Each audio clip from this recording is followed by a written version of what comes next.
Hello everyone, so we're continuing with the chapter string handling, and today we shall discuss about string manipulation functions. So string manipulation functions. Now these are some predefined functions, just like you have seen the first predefined function main, right? So and in the function chapter you have seen that you can have some user defined functions also, but these are predefined functions which are used for testing and copying strings of characters into a character array, right? So using this you can test the character values, or you can copy the character strings, okay, the strings of characters into a character array. So here in this particular chapter we are dealing with character array, not like numeric arrays. So string functions are defined in the string.h. So whenever you have to use the string functions, this all these string functions, then you must include the string.h, that is string.h header file in the above the program. Okay, otherwise the compiler will detect errors. So here these are some of the string functions that we will be using. Okay, that is strcpy s s1 comma s2. Okay, so str cat, strcmb, strcmb high, strlen, strrev, and strupr. Right, so we shall see all of this one at a time. So what is strcpy? This stands for string copy. So s1, s2. Now this function, it copies character values from string 2 to string 1. So when the compiler sees this function name, okay, so it understands exactly what it has to do, because this is a predefined function. So what it does is, within the parentheses, whatever string values are written, it will copy from s2 and transfer it to s1. Okay, so s1 and s2, it may be a constant or it may be a variable. Okay, so it may be a string literal constant, or it may be a string variable. So now the thing is that the s1 should have enough array elements to hold character values from string s2. So that means the memory capacity or the index of s1 should be equal to or more than s2. So the size allocated for s1 should be more than enough to hold the values that is passed by s2. All right, so based on that, let's see a program to create a duplicate copy of name and print it using the string copy function. So we have to copy the same name using this string copy, as the word says string copy, right? So here you can see that you use the iostream header file, you use the stdio header file, and string.h. So since we're using the string manipulation function, we're using this string.h, and here we're using this stdio because here we are using another function called as gets.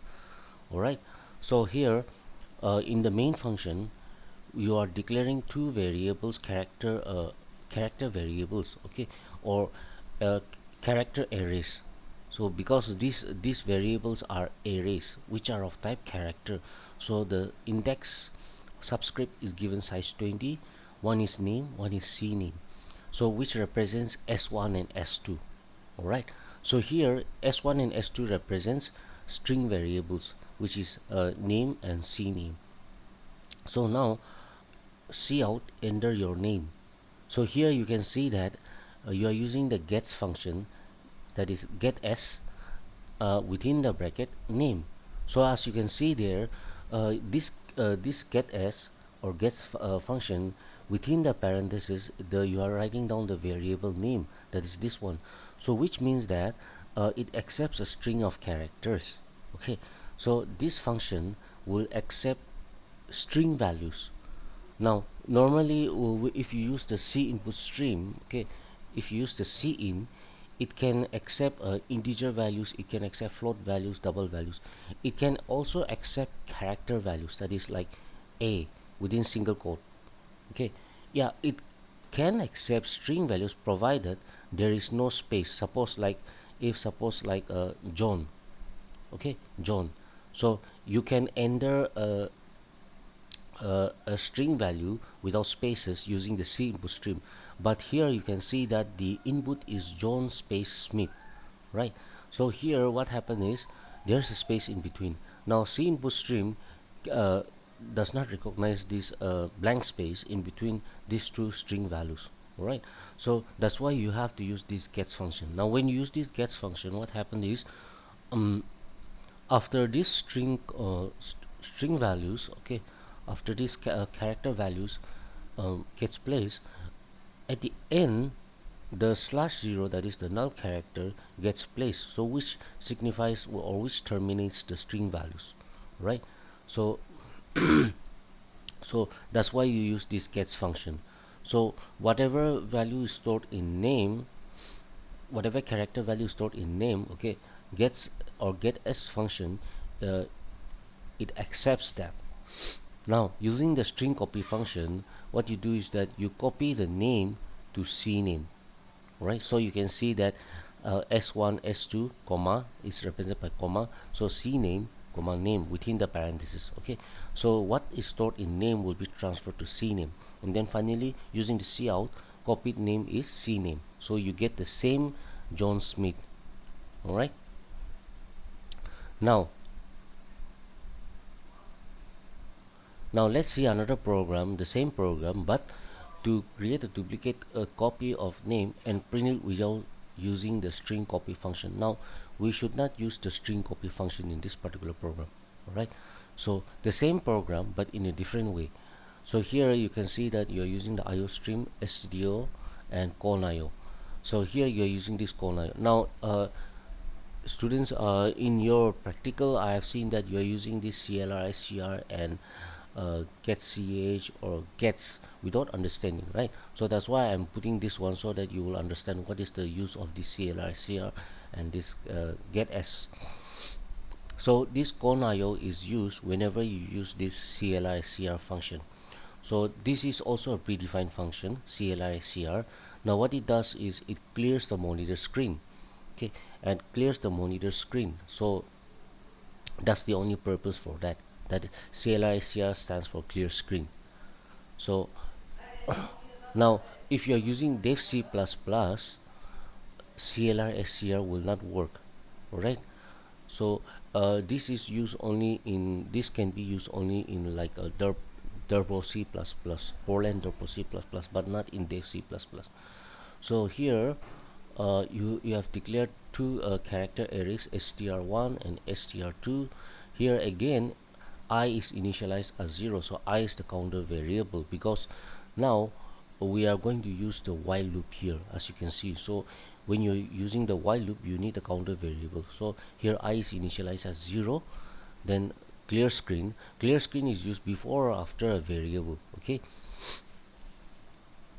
So now cout enter any string. So again you are using the gets function, so str1 similarly like that, so which will accept a string of characters terminated by 0. Right, then while str1i not equals to null character, okay, which is, you can see that it is written within this single quote. Why? Because John Smith, after John Smith, the last cell will be occupied by this /0, okay. So this is also a character. So here stri or str0, because I is 0, right? So str0. Now when it is written gets str1, what will happen is that in the array element that is here, this is character array, right? So str10 will store suppose like J, str11 will store O, str12 will store John, H, right? So like that. So here str10 not equals to /0, so that means J is not equals to /0, right? So which is true, then str20 equals to str10. So the J gets copied to str2 array element 0, right? So this will keep on going. I will get incremented again str11. So in str11 O is stored, right? So O not equals to 0, right? So that O gets copied to str2. So finally, after H, when it comes to the next line, it will be str, suppose it is 1 2 3 4 5 6 7 8 9 10 11, right? So str1 11 not equals to /0, but str1, the array element 11, will be /0, the terminating character, right? So when it is equals to /0, then it will come out. Then again, str2, which is number 11, okay, equals to null characters, right? Yes, because here we have seen that it has proved that str1, okay, the last character is null 0, right? Now till that, str2 has been filled up, right? All of these characters has been copied one by one. So now str2 will be compared with this null characters /0, which is true. Okay, so then you get the output copy string is str2, which is same John Smith.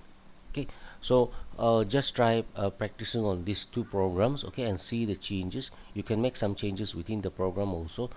All right, and then just see if you don't use this cone IO, what will happen, what kind of errors you get, right?